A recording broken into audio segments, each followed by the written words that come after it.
നമസ്കാരം. രാജ്യത്തെ 19 മുൻ കേന്ദ്രമന്ത്രിമാർക്കുള്ള സുരക്ഷ പിൻവലിച്ചുകൊണ്ട് ഉത്തരവായിരിക്കുകയാണ്. കേന്ദ്ര ആഭ്യന്തര മന്ത്രാലയം നടത്തിയ ഓഡിറ്റ് പരിശോധനയ്ക്ക് ശേഷമാണ് ഇത്തരത്തിൽ 19 മുൻ മന്ത്രിമാർക്ക് ഇനിയും സുരക്ഷ തുടർന്ന് നൽകേണ്ടതില്ല എന്ന് തീരുമാനിച്ചിരിക്കുന്നത്. അതിൻ്റെ അടിസ്ഥാനത്തിൽ ഡൽഹി പോലീസ് സുരക്ഷ പിൻവലിച്ചിരിക്കുന്നത്. സത്യത്തിൽ ഇത് സുരക്ഷ പിൻവലിച്ചു എന്നുള്ളത് ഒരു സാങ്കേതികമായ ഔപചാരികമായ അറിയിപ്പ് മാത്രമാണ്. ഈ മന്ത്രിമാരെല്ലാം തന്നെ അവരവരുടെ കാലാവധി പൂർത്തിയാക്കി മന്ത്രിസ്ഥാനത്ത് നിന്നും പോയവരാണ്. മാത്രമല്ല ഈ രാജ്യസഭയിലും മറ്റുമൊക്കെ കാലാവധി കഴിഞ്ഞവരാണ് ഈ 19 മന്ത്രിമാർ. ഈ മന്ത്രിമാരുടെ സുരക്ഷ അന്ന് തന്നെ അക്ഷരാർത്ഥത്തിൽ അവസാനിച്ചിരുന്നതാണ്. പക്ഷേ ഔദ്യോഗികമായി അത് അവസാനിപ്പിച്ചിരുന്നില്ല. ആ ഒരു രേഖയാണ് ഇപ്പോൾ പുറത്തു വന്നിരിക്കുന്നത്. ഇതിൽ മുൻ കേന്ദ്രമന്ത്രി വി മുരളീധരൻ്റെ പേരുമുണ്ട്. അതായത് വി മുരളീധരനെ നമുക്കറിയാം, അദ്ദേഹം കേന്ദ്രമന്ത്രി ആയിരുന്നപ്പോൾ അദ്ദേഹത്തിന് സുരക്ഷ ലഭിച്ചിരുന്നു. കേരളത്തിൽ അദ്ദേഹം യാത്ര ചെയ്യുമ്പോഴെല്ലാം ആ സുരക്ഷ നമ്മൾ കണ്ടിട്ടുണ്ട്. പക്ഷേ തെരഞ്ഞെടുപ്പിന് ശേഷം അദ്ദേഹം കേന്ദ്രമന്ത്രി അല്ലാതാകുന്നതിന് ശേഷം അദ്ദേഹവുമായി ബന്ധപ്പെട്ട അല്ലെങ്കിൽ അദ്ദേഹത്തിൻ്റെ യാത്രകളിലൊന്നും സുരക്ഷ നമ്മൾ കണ്ടിട്ടില്ല.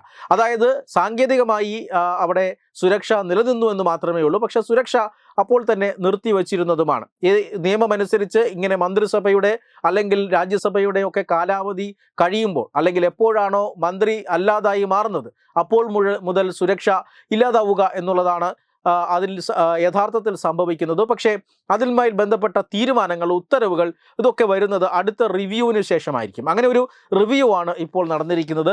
19 കേന്ദ്രമന്ത്രിമാരുടെ സുരക്ഷ ഇപ്പോൾ ഔദ്യോഗികമായി പിൻവലിച്ചിരിക്കുന്നു. പക്ഷേ ഇതിൽ ശ്രദ്ധിക്കേണ്ട ഒരു പ്രധാനപ്പെട്ട കാര്യമുണ്ട്. കേന്ദ്ര മന്ത്രിയായിരുന്ന സ്മൃതി ഇറാനിയുടെ സുരക്ഷ അടുത്ത 6 മാസത്തേക്ക് കൂടി നീട്ടിയിരിക്കുകയാണ്. കാരണം നമുക്കറിയാം, സ്മൃതി ഇറാനി എന്നത് BJPയുടെ ഏറ്റവും പ്രധാനപ്പെട്ട ഒരു നേതാവാണ്. സ്മൃതി ഇറാനി വളരെ ശക്തയായ ഒരു വനിതാ നേതാവാണ്. സ്മൃതി ഇറാനിയെ സംബന്ധിച്ചിടത്തോളം ഭാവി പ്രധാനമന്ത്രി എന്നുവരെ സ്മൃതി ഇറാനിയെ വിശേഷിപ്പിക്കുന്നവരുണ്ട്. നെഹ്റു കുടുംബത്തിൻ്റെ കോട്ടകത്തളമായ സീറ്റുകളിൽ നിന്ന് മത്സരിച്ച് രാഹുൽ ഗാന്ധിയെ അടക്കം പരാജയപ്പെടുത്തി മന്ത്രിയായ ചരിത്രം സ്മൃതി ഇറാനിക്കുണ്ട്. അതുകൊണ്ട് തന്നെ സ്മൃതി ഇറാനിക്ക് നിരവധി സുരക്ഷാ ഭീഷണികളുമുണ്ട്. BJPയുടെ ഒരു ഫയർ ബ്രാൻഡാണ് സ്മൃതി ഇറാനി. അതുകൊണ്ട് തന്നെ സ്മൃതി ഇറാനിക്ക് മന്ത്രി അല്ലാതായി മാറിയെങ്കിലും അവരുടെ സുരക്ഷ തൽക്കാലം പിൻവലിക്കേണ്ടതില്ല എന്നാണ് ഇപ്പോൾ കേന്ദ്ര സർക്കാർ തീരുമാനിച്ചിരിക്കുന്നത്. സ്മൃതി ഇറാനിക്ക് അവിടെ ഒരു എക്സെപ്ഷൻ കൊടുക്കുന്നു. മറ്റെല്ലാവരുടെയും സുരക്ഷ പിൻവലിക്കുന്നു. ഇതിൽ Y കാറ്റഗറി അടക്കം സുരക്ഷ ഉള്ളവരുണ്ട്.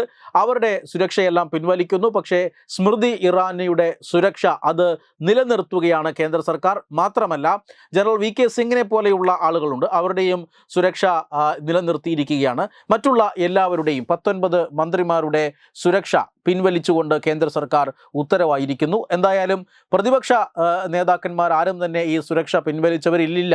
ഈ 19 പേരും മുൻ മന്ത്രിമാരായിരുന്നു. അവരെല്ലാം BJPയുടെ രാഷ്ട്രീയ നേതാക്കന്മാരാണ്. അതുകൊണ്ട് തന്നെ വലിയ വിവാദങ്ങൾക്കൊന്നും സാധ്യതയില്ല. ഈ പ്രതിപക്ഷ നേതാക്കളിൽ നിന്നുള്ള ആരെങ്കിലും ഈ പട്ടികയിൽ ഉണ്ടായിരുന്നുവെങ്കിൽ പക്ഷേ ഇതും ഒരു വിവാദത്തിൻ്റെ വിഷയമായി മാറിയേനെ. വെബ് ഡെസ്ക് തത്വമൈ ന്യൂസ്.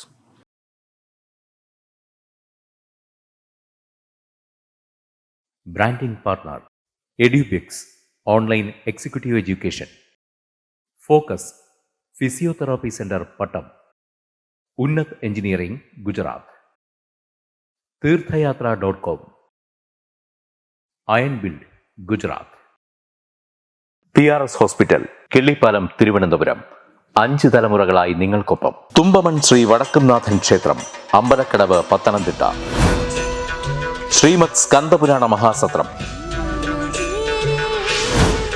2025 മെയ് 11 മുതൽ 18 വരെ. ബ്രഹ്മശ്രീ മുംബൈ ചന്ദ്രശേഖര ശർമ്മയുടെ മുഖ്യ കാർമ്മികത്വത്തിൽ മഹാഗണപതി ഹോമം, സ്കന്ദപുരാണ പാരായണം, മഹത് പ്രഭാഷണങ്ങൾ, പൂജഹോമാദികൾ, കലാസാംസ്കാരിക പരിപാടികൾ. സത്രയജ്ഞ കർമ്മങ്ങളിലേക്ക് എല്ലാ ഭക്തജനങ്ങളുടെയും സാന്നിധ്യവും സഹകരണവും സാദരം അഭ്യർത്ഥിക്കുന്നു. മഹാസത്രവേദിയിൽ മെയ് 18 പഴനി അരുൾമിക ദണ്ഡായുധപാണി സ്വാമി ദേവസ്ഥാന അർച്ചക സ്ഥാനികർ ശ്രീസെൽവ സുബ്രഹ്മണ്യ ശിവശാരിയാരുടെ മുഖ്യ കാർമ്മികത്വത്തിൽ നടക്കുന്ന അതിശ്രേഷ്ഠവും സർവൈശ്വര്യദായകവുമായ സ്കന്ദഹോമം. സ്കന്ദമഹാപുരാണ സത്രത്തിന്റെ ആദിമധ്യാന്തമുള്ള സമ്പൂർണ്ണ തത്സമയ കാഴ്ച തത്വമയി നെറ്റ്വർക്കിൽ.